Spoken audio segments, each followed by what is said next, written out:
Iran তার missile ঘাঁটি মেরামত করে ফেলেছে।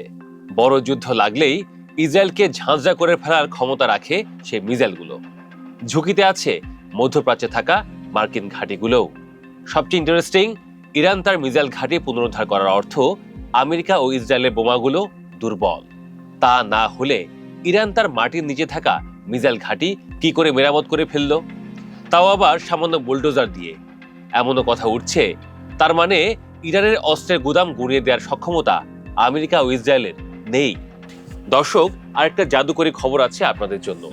সামরিক বিশ্লেষকদের মতে মার্কিন ও ইসরায়েলি হামলায় ইরানের মিসাইল ঘাঁটির মুখগুলো বন্ধ হয়েছে ঠিকই, কিন্তু পাহাড়ের ৩০০ থেকে ৫০০ মিটার গভীরে থাকা ইরানের মূল মিসাইল ভান্ডার প্রায় অক্ষত আছে। বলা হয় এই ভান্ডারে ১,০০০-এর বেশি ব্যালিস্টিক ও ক্রুজ মিসাইল অক্ষত রয়েছে। তাছাড়া ক্ষতিগ্রস্ত মিসাইল ঘাঁটির প্রবেশ পথগুলো মেরামত করার সঙ্গে সঙ্গেই মিসাইলগুলো আবার ছুড়ে মারার জন্য সম্পূর্ণ প্রস্তুত অবস্থায় চলে এসেছে।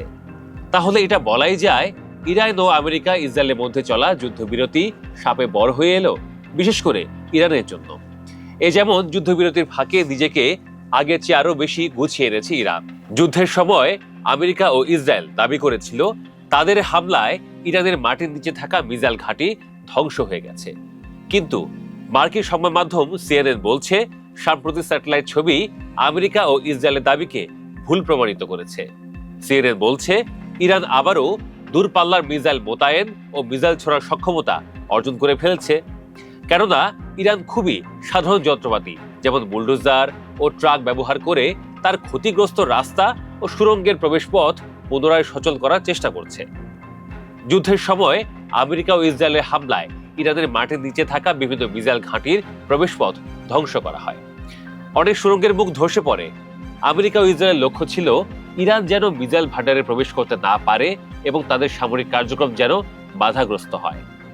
সাময়িকভাবে সেটা হয়েছিল ঠিকই, কিন্তু যুদ্ধবিরতির ফাঁকে একটা সুযোগ ইরান নিয়ে নেয়। সেটা কি? সেটা হচ্ছে ক্ষতিগ্রস্ত মিসাইল ঘাঁটি সে মেরামত করে ফেলে। প্রিয় দর্শক, দ্য ওয়েব ওয়ার্ল্ডের মাধ্যমে আমরা আপনাদের আগে জানিয়েছি যে যুদ্ধবিরতির মধ্যে ইরান কিভাবে তার ক্ষতিগ্রস্ত অস্ত্রের ভান্ডার মেরামত করেছিল। বিশ্লেষকেরা বলে থাকেন ইরানের কাছে এমনিতেও যথেষ্ট মিসাইলের মজুদ আছে। সিএনএন এর তথ্য অনুযায়ী স্যাটেলাইট চিত্র বিশ্লেষণ করে দেখা যায় 18টি ভূগর্ভস্থ ঘাঁটির ক্ষতিগ্রস্ত 69টি প্রবেশ পথের মধ্যে এরই মধ্যে অন্তত 50টি প্রবেশ পথ ইরান পুনরায় সচল ও উন্মুক্ত করতে সক্ষম হয়েছে।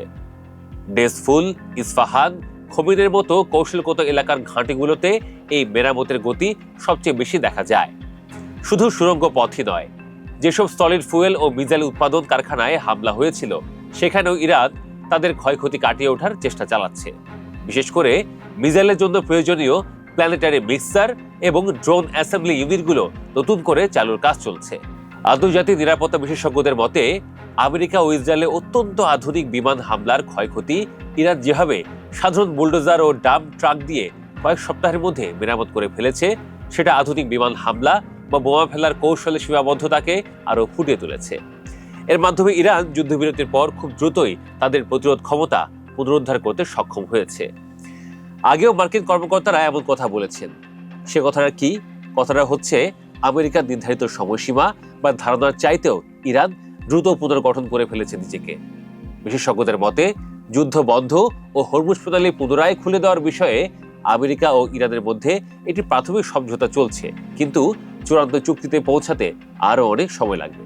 তবে সংঘাত বড় আকারে শুরু হলে ইরান তার বিশাল ভান্ডারের মিসাইল ছোড়া অব্যাহত রাখবে।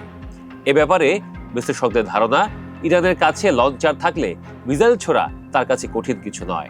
তাছাড়া ইরানের প্রশিক্ষিত ক্রু আছে মিসাইল ছোড়ার জন্য। কাজেই বড় সংঘাতে যেতে চাইলে আমেরিকা ও ইসরায়েলকে খুব সাবধানে এগোতে হবে, নয়তো খবর আছে।